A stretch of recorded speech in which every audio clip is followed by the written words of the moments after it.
my name is Timothy Lee Grant, and welcome to another video of Leetcoding Live. So we are going to try to continue working on heaps, trying to understand how to use them, and today we are going to attempt to do a medium. So I've done about 5 easies to try to get my understanding of heaps. Now we're going to start going into those medium problems. So let's minimize myself. I think I need to float myself on top as well. And which one should we do? This one I believe was a medium. This one? Yep. Okay, cool. Let's just start from that one. Okay. K largest elements in an array. All right. 215. K largest elements in an array. Given an integer array, nums, and an integer k, return the kth largest elements in the array. Okay. Note that it is the kth largest element in sorted order, not the kth distinct element. Can you solve it without sorting? Okay. So we're given an array of integers, so just like a list of numbers. Good. And an integer k, so then we're given some number like 3. Okay. Return the third largest element in the array. Okay. Doesn't seem to... Can't I just use that heap and pop 3 times? Note that it is the kth, the third largest element in the sorted order, not the third distinct element. Trying to really understand what that second point about not the third distinct element. Okay, and then it says, can you solve it without sorting? And again, does a heap qualify as sorting? Because I'm doing that heapify, but I believe heapify is O of 1 time complexity. So I believe you can just do it really simply, like my heap equals, and because we want the largest, so we're coming here and we say that we want the largest elements, and a heap will give the smallest. So I need to change everything from the biggest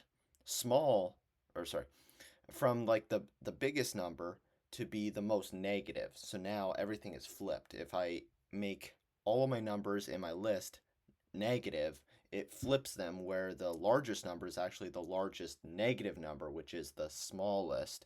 And then I can draw the smallest and then just negate that variable, and bam, you have the largest again. So what I'm going to do is I'm just going to go and go through each of these nums, and this operation will also be O of n, which is acceptable, obviously. So for x in nums. So I'm just getting nums and I'm negating everything. Okay, cool. Now I will try to heapify it. So heap q dot heapify, and then my heap. Okay, then I want to return the kth element. So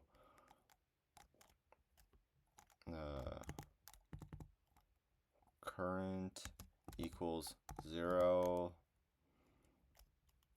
and then while current is less than k, I want to do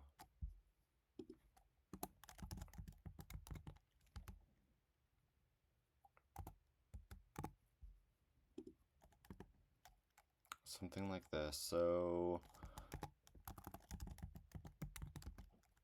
equals my heap no, equals heapify dot heap pop. So what I'm thinking about doing is just popping like whatever amount of time, and I'm gonna revisit this to see like all of those annoying like off by one operations to make sure that, okay, if k is 3, do I actually get the third index, or am I getting the second index? All of those annoying like off by one things. So I'm going to come back. I'm just getting the basic structure right now. So I'm have this answer variable that I'm going to be maybe I can iteration. That's a more so I have this answer that I'm going to be storing the value, and then I am going to just keep popping the largest number, so the first largest number, then the second largest number, then the third, and then I'm going to stop and be like, hey, I got to the third, and then just return that. So I'm popping from which heap, my heap, and now I will return answer. Okay, so now let's figure out if this is like greater than or equal to. Actually, less than third. So let's figure out if this is less than or equal to, or just less than. So we're going to start at 0, and we want to get the third. So the 0th is going to be, so 0th is going to correspond to the first largest. So is this like item indexed? You know, like 1 indexed, like how many items are in the list? Oh, there's 1. Okay, well, 1 corresponds to the 0th index, right?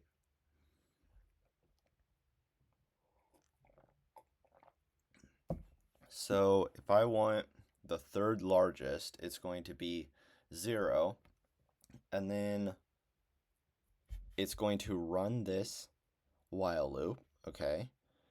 Then at this point, it is going to be, oh, and then obviously I need to do iter plus equals 1, okay? But so now at this point, it is going to be the largest element in the heap. So it's going to be the first largest, and iteration was just 0. And then I now increase iteration here to be 1, okay? Now I do it again, so bam, bam, bam. So now I just got the second largest index, and now iteration is 2, okay? So now I want to do it one more time and then stop. So I come up here, k, this is valid because k is 3.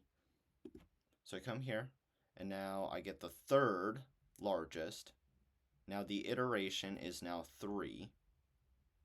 And then I want to stop, so I don't want it to be equal to. So my iteration is 3, and I don't want it to do the third, or do one more iteration. So let's see if that works. Let's see if this is what they're hoping for. No? No? Why? What's going on here? Has no attribute pop. Oh. Should be heap q. That's the kind of like method that we're operating on. Wrong answer. Awesome. Cool. Oh. Right, we want to return the negative of the answer because we negated everything, right? So we got the largest negative number. Now we want to just flip that to be the actual number that we put into it. There we go. Okay, cool. Wow. I'm actually pretty surprised about this because this was a medium and it seemed trivial to me. Wow. Okay. So either I'm actually maybe my method of studying is effective. Either my method of study is effective, or number two, the problem actually was if you can recognize that a heap would solve this problem. I think that's probably what it was. And because we selected from the heap list, that's why it was easy because my brain was already primed. Hey, this is a heap problem. You should look for heaps. Now, the way that we can easily recognize that is whenever we see k largest or k smallest, we should immediately think like this should be solved with a heap. So I think that actually this question was really not that difficult. Because recognizing it, k largest, bam, heap. There we go. Okay. Then read the problem. Okay, that seems pretty simple. And then do it. Like, I don't know. So far, my method is just focus on one singular topic and get really good at it and understand it. And I remember I tried to do heaps a long time ago, and then I would always get confused like heap q and then dot heapify dot heap pop. And I think what was going on is because I would do a little bit of heaps, and then I would do a little bit of depth for search, and then I would do a little bit of backtracking. And so I never got practice like, hey, I'm going to do like 7, 8, 9, 10, 12, 30 like heap problems. Just bam, bam, bam, bam, bam. And I think I'm on like my sixth or seventh heap problem, right? Just like targeting every single day, doing at least one heap problem. And so now I get these like heap q dot heap pop. Okay, well I already know like the methods available to me, and I can kind of use them a little bit more efficiently. So maybe that's something that's improving. I'm just trying right now to kind of document my journey from not being able to solve Leetcode to being like okay to being good. Like I'm trying to document my process and figure out like what's working, what isn't working, how do I fix it, and how do we rev up our engines and go forward faster. And I definitely think that my methodology of targeting a specific problem is doing pretty good. And yeah, just I will. So going forward into the future, I'm going to continue with heaps. We're probably going to encounter. This is probably just like the easiest of the medium. So probably this was the first medium that I've tried in heaps. Probably what's going to happen is the next video I'm just going to get like punched in the face and I'm going to have no idea what I'm doing. But on the other hand, that's a good opportunity because it means that I am able to learn a lot from that problem, and that problem is able to like make me better at heaps. And then once I get competent in the topic of heaps, okay, cool. Now we have to go revisit the depth for search, which I had spent about maybe 3 weeks on, in depth, going in depth for search, depth for search, depth for search, only doing those. So we did heaps so that we could forget depth for search, and then we do the learn, forget, and then move on to a next topic, but then sporadically remember the depth for search and the heaps and all of that. So moving forward, that's going to be my roadmap for improving on Leetcode. If that seems interesting, please subscribe to this channel. That would be awesome. And I'm about to hit 100 subscribers. I think I have like 70 right now. So I'm targeting that 100 by the end of this winter break before I have to go back to work. I don't know if I'll hit it, but anyways, If you subscribe, that would be awesome. And I hope you guys have a wonderful day. I'm going to be making another video like in 5 minutes. I'm going to stop this video, go right back to this page, and just what's the next medium? We're going to be doing ugly number. Oh wait, this is ugly number 2, so that implies that there's an ugly number 1. Should we do ugly number 1 first? I don't know. Maybe we'll do a randomized one. We'll do a randomized one, yeah. Okay, so anyways, I'll see you guys in the next video. All right, see you.